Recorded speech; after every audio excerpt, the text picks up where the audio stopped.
안녕하십니까? 영어에 상당히 재미있는 표현이 하나 있습니다. 서로 대치되고 상치된다는 말을 우리는 contradiction이라고 하죠. 또 contrast라고 합니다. 그런데 거기에다 앞에다가 seeming contradiction이다. 상당히 재미있는 표현인데, 다시 말하면 상치되는 것 같지만은 자세히 보면 상치되지 않는다는 겁니다. 반대되는 개념 같지만은 자세히 살펴보면은, 더 깊은 통찰력으로 살펴보면은 서로가 보조하고 또 보완하는 그런 개념이라는 말입니다. 지난번에 지난과를 통해서 제가 여러분들에게 드린 복종이라고 하는 개념이 이렇게 seeming contradiction, 상치되는 것 같지만은 상치되지 아니하는 놀라운 진리가 복종이라고 하는 개념 속에 있다고 하는 사실을 여러분께서 혹 캐치하셨는지 모르겠습니다.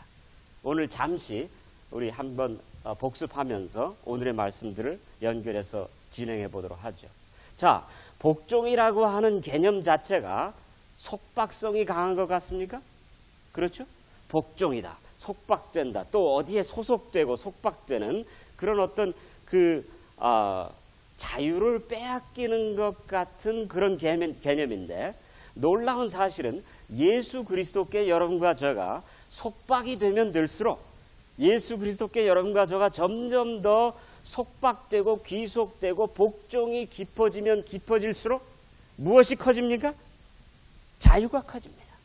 다시 말하면 예수 그리스도께 여러분과 저가 속박되면 될수록 이해가 안 되게도 여러분과 저를 속박하는 모든 죄악들과 쇠사슬에서부터 헤어나오고 자유하게 됩니까? 자유하게 된다고 하는 사실.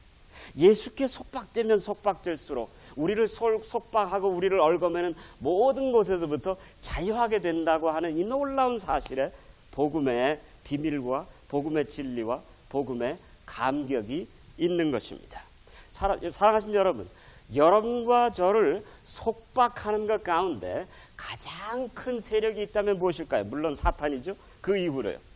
여러분과 저의 삶을 이렇게 속박하고 얽어매는 가장 큰 요소들, 여러분과 저의 삶을 참으로 무겁게 하고 힘들게 하는 그런 무거운 짐이 있다면 무엇이겠습니까? 지난과에 교만, 또요 자존심, 또요. 지난과에 우리는 무슨 영어의 단어를 쓰면서 그 말씀을 설명했습니까?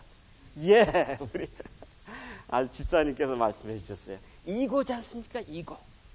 예수께 속박되면, 나를 속박하고 얽어매는 이고에서부터 우리가 자유하게 됩니다. 자, 오늘 이 시간에 여러분과 저가 잠깐 우리가 하나님 안에서 어떻게 우리가 하나님께 복종하게 되었는가, 그 단계를 잠시 좀 살펴볼 수 있는 시간을 갖도록 하겠습니다. 자, 여러분과 저가 마치 알코올 중독자들처럼 우리 자신들과 진실하게 직시하고 우리 자신들을 진실하게 관조하고 우리 자신들을 발견하고 살펴보게 될 때, 마치 알코올 중독자들이 그들의 그 알코올이라고 하는 놀라운 그 파워풀한 중독성에서 자기 스스로를 해방시킬 수 없듯이 우리들도 죄라고 하는 중독성에서부터 우리 자신들 스스로를 해방시킬 수 없다라고 하는 그 어쩔 수 없는 중독성을, 속박성을 우리 자신들이 우리의 이고들을 보면서 깨닫게 됩니다. 그래서 우리는 하나님 앞에 나오게 됩니다.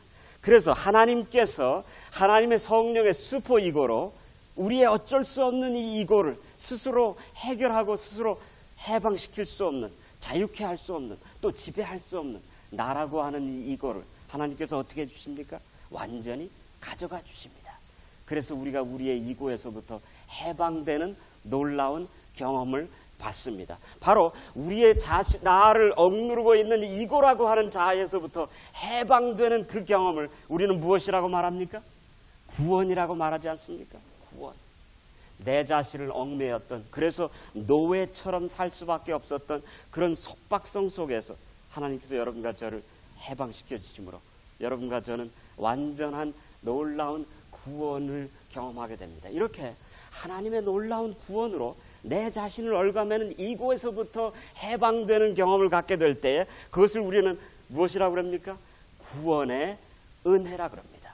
사랑하시는 여러분, 은혜 가운데 가장 큰 은혜가 있다면 무엇일까요? 제가 길거리에 거린들에게 일부를 주는 것도 은혜일 것입니다. 제 아내가 저에게 맛있는 음식을 준비해 주는 것도 은혜일 것입니다. 또 아버님들이 아내들을 위해서, 가족들을 위해서 열심히 나가서 봉사하고 일하는 것도 은혜일 것입니다. 하루 세끼 먹는 것 은혜입니다. 비가 올 때 참으로 우리를 잠자리를 뽀송뽀송하게 지켜주는 것도 은혜입니다. 그러나 우리가, 여러분과 제가 인생으로서 경험할 수 있는 가장 큰 은혜가 있다면 어떤 은혜일까요? 그것은 말할 것도 없이 구원의 은혜일 것입니다. 그렇지 않습니까? 우리가 다 같이 구원의 은혜라고 크게 한번 말씀해 보시길 바랍니다. 무슨 은혜라고요? 은혜 중에 가장 큰 은혜가 무슨 은혜라고요? 구원의 은혜입니다. 구원의 은혜. 여러분과 제가 오늘 한번 올드 패션 스타일로 성경절을 한번 다 같이 펴서 보시겠습니까? 에베소서 2장입니다. 에베소서 2장에 나타난 놀라운 구원의 은혜를 여러분과 제가 크게 한번 읽으시고 오늘 남성들의 필요가 무엇인지를 공부하는 데 있어서 여러분과 저의 마음을 준비시켜 주시는 그런 역사가 있게 되시길 바랍니다. 에베소서 2장 6절입니다. 6절과 7절과 8절입니다. 6절, 7절, 8절 우리가 성경을 보시면서 다 같이 읽겠습니다. 또 함께 일으키사 그리스도 예수 안에서 함께 하늘에 앉히시니 이는 그리스도 예수 안에서 우리에게 자비하심으로써 그 은혜의 지극히 풍성함을 오는 여러 세대에 나타내려 하심이니라. 우리 다 같이 한번 따라서 읽어주시겠습니다. 8절서부터요. 너희가 그 은혜를 인하여 믿음으로 말미암아 구원을 얻었나니 이것이 너희에게서 난 것이 아니요 하나님의 선물이라. 자, 사랑하신 여러분, 제가 오늘 남성들의 필요를 채워주는 이슈를 말씀드리면서 왜 복종의 이야기를 꺼냈고 왜 구원의 은혜를 꺼냈는지에 대한 이유를 알기를 원하실 것입니다.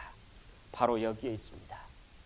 자, 먼저 하나님과의 관계에서 여러분과 저가 나와 너와의 관계에서 비록 나의 모든 필요가 채워지지 아니하고 나의 욕구가 충족되지 않는다 하더라도 하나님과 나와의 이런 종적인 관계에서 우리는 일과에서부터 계속 여러분과 저의 횡적인 관계가 변화되기 위해서는 누구와의 관계가 회복되어야 된다는 말씀을 강조했습니까? 하나님과의 종적인 관계가 회복되어야 된다고 하는 말씀을 계속 강조했습니다. 자, 이렇게 여러분과 저가 하나님과의 관계에서 구원의 은혜를 경험하게 되면 첫째, 상대방에게 내가 필요한 것을 받지 못해도 항상 줄 수 있는 은혜가 확보되어 있는 것입니다. 왜요? 누구에게서부터 은혜를 받기 때문에요. 내 아내나 내 남편이 내게 은혜를 줄 때에만 은혜를 주는 보상적인 은혜가 아니고 찔끔찔끔 주어지는 은혜가 아니고 늘 틀림없이 실패함이 없이 실수함이 없이 우리에게 다가오시는 하나님의 은혜가 우리에게 있는 한, 또 그 은혜를 여러분과 저가 받는 한, 그 구원의 은혜가 여러분과 저의 삶 속에 있는 한, 또 그 구원의 은혜 속에서 여러분과 저가 자라는 한, 여러분과 저는 하나님 안에서 받지 않아도 줄 수 있는 은혜가 있습니까? 있습니다. 두 번째, 이렇게 구원의 은혜를 주장하고자 사는 사람의 삶 속에는 상대방에게 받지 못해도 항상 줄 수 있는 자유가 있습니다. 받지 않아도 줄 수 있는 것이 자유인 것입니다. 받을 때에만 주는 것은 속박입니다. 왜냐하면 받지 못하면 주지 않게 되기 때문입니다. 그러나 받지 않아도 줄 수 있는 은혜가 있다면, 받지 않아도 줄 수 있는 은혜를 가진 사람의 삶은 그만큼 줄 수 있는 것만큼 자유한 겁니다. 받는 것만큼 자유하기를 원하는 사람은 받지 못하면 자유가 없어집니다. 그러나 줄 수 있는 자유를 빼앗기지 아니한 사람은 주지 않아도 받지 않아도 줄 수 있는 은혜가 있는 한 그 사람에게는 자유가 있는 것입니다. 바로 이것이 갈라디아서가 말씀하시는 자유입니다. 사랑으로 서로 섬기고 봉사할 수 있는 자유를 빼앗기지 말라고 사도 바울은 여러분과 저에게 권면하고 있는 것입니다. 자, 세 번째, 이렇게 무조건적으로 거저 공로로 공로 없이 하나님께서 여러분과 저에게 구원을 주시되, 제가 한 청년하고 성경을 공부한 적이 있습니다. 제가 동부에서 메릴랜드 대학교에 가가지고 캠퍼스 미니스트를 했습니다. 제가 UCLA에 와서도 캠퍼스 미니스트를 오래전에 했는데 지금은 못할 겁니다. 더 젊었을 때 제가 캠퍼스 미니스트를 했는데, 캠퍼스 미니스트를 하게 됐을 때 메릴랜드에서 십자가에 대한 공부를 하게 됐는데 한 여청들이 저에게 질문했습니다. 목사님, 아니 왜 예수님은 성가시게도 내가 부탁도 하지도 않았는데, 내가 필요로 하다고 뭐 얘기도 하지 않았는데 왜 2000년 전에 오셔가지고 왜 혼자 그렇게 죽고 가셨습니까? 참 기가 막힌 질문이었지 않습니까? 당장 생각하면 할 말이 없을, 당황하게 만드는 그런 질문이었습니다. 무신론자의 질문이었으니까요. 그러나 그 질문은 아주 솔직한 질문이었습니다. 그 여인의 질문을 받고 성령께서 저에게 깨달음을 주신 것이 무엇인지 아십니까? 야, 바로 이때다. 바로 이때야말로 은혜라고 하는 개념을 전혀 깨닫지 못하고 있는 이 여인에게 십자가를 통하여 하나님의 은혜가 무엇이라는 것을 가르쳐 줄 수 있는 절호의 기회가 왔구나. 성령께서 가르쳐 주시는 겁니다. 이렇게 주를 위해서 전도 사업을 할 때 성령께서 가르쳐 주십니다.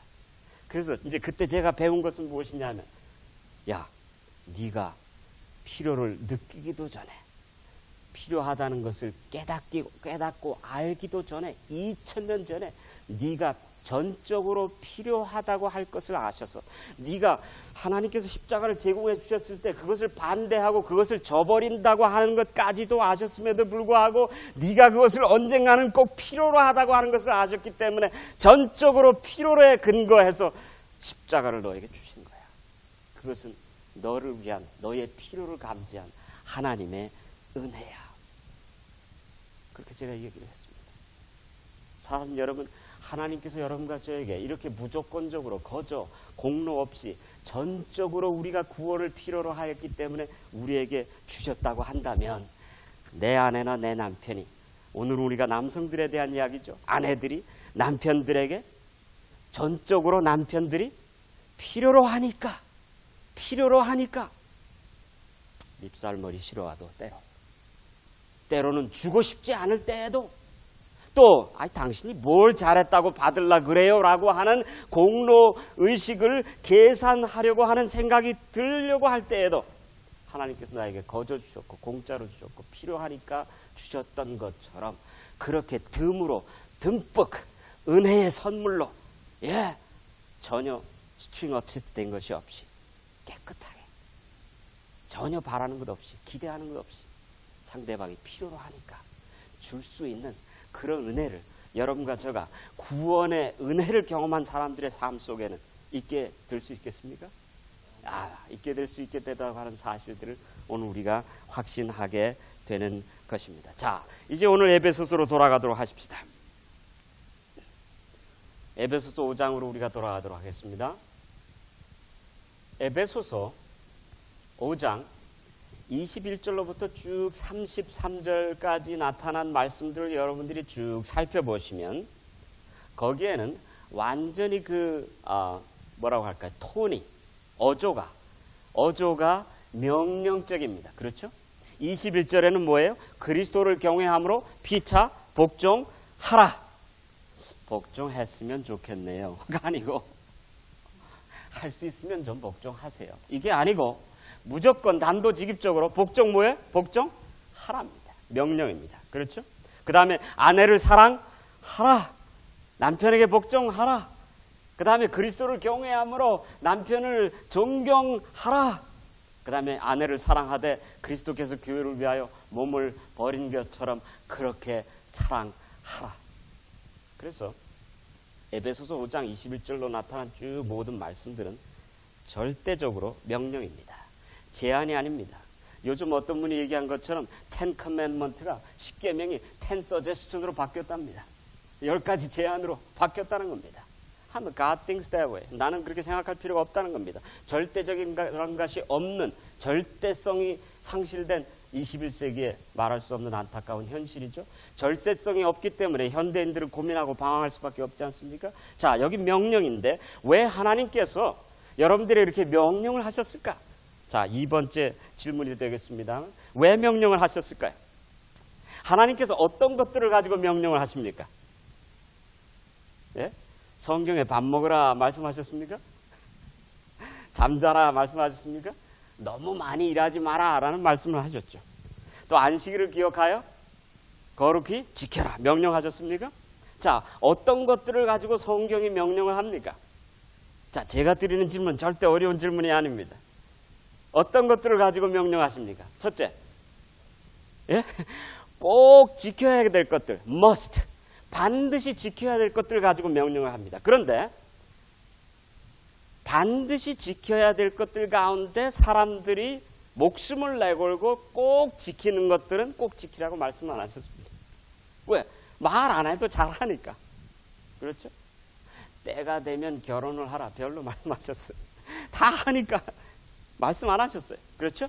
그런데 어떤 것들은 명령하셨습니까? 꼭 해야 되는 건데 잘 하지 않는 거예요. 인간의 본성 때문에, 인간의 죄악된 본성 때문에 꼭 해야 될 것인데도 불구하고 인간의 죄악된 본성, 유한된 본성, 또 자기 자신만 생각하는 이기적인 본성들 때문에 잘 하려고 하지 아니한 것들은 하나님께서 뭐라고 그랬어요? 꼭 하라고 그랬습니다. 그러면 여기 오늘 본문에 보니까 아내들에게 남편을 향하여 무엇하라고 그랬어요? 복종하라. 또 33절에 보니까 그 복종이 무슨 말인 것을 알게 됩니까? 예, 존경이라는 말이라고 하는 사실을 보게 되는데, 그러면 아내들이 남편들을 향해서 존경하는 일이 꼭 이루어져야 될 일입니까? 꼭 이루어져야 될 일이죠. 그런데 그것이 꼭 이루어져야 될 일인 것만큼 그렇게 쉽게 이루어지는 일이 아니기 때문에 본성적으로는 존경하는 일이 쉽지 않기 때문에 하나님께서 하라고 이렇게 무엇하셨던 겁니까? 명령하셨다고 하는 사실들을 오늘 여기서 보면서 여러분과 제가 혹 이 하나님께서 명령으로 주신 이 말씀들에 대해서 우리 자신도 모르게 우리 자신들이 반항하는 그런 거부하는 방어적으로 나오는 태세로 나오는 우리 자신들을 발견하게 될지도 모르겠습니다만은, 자, 첫 번째로 드릴 말씀은 하나님의, 다 같이 따라해서 보실까요? 하나님의 명령은 하나님의 약속이다.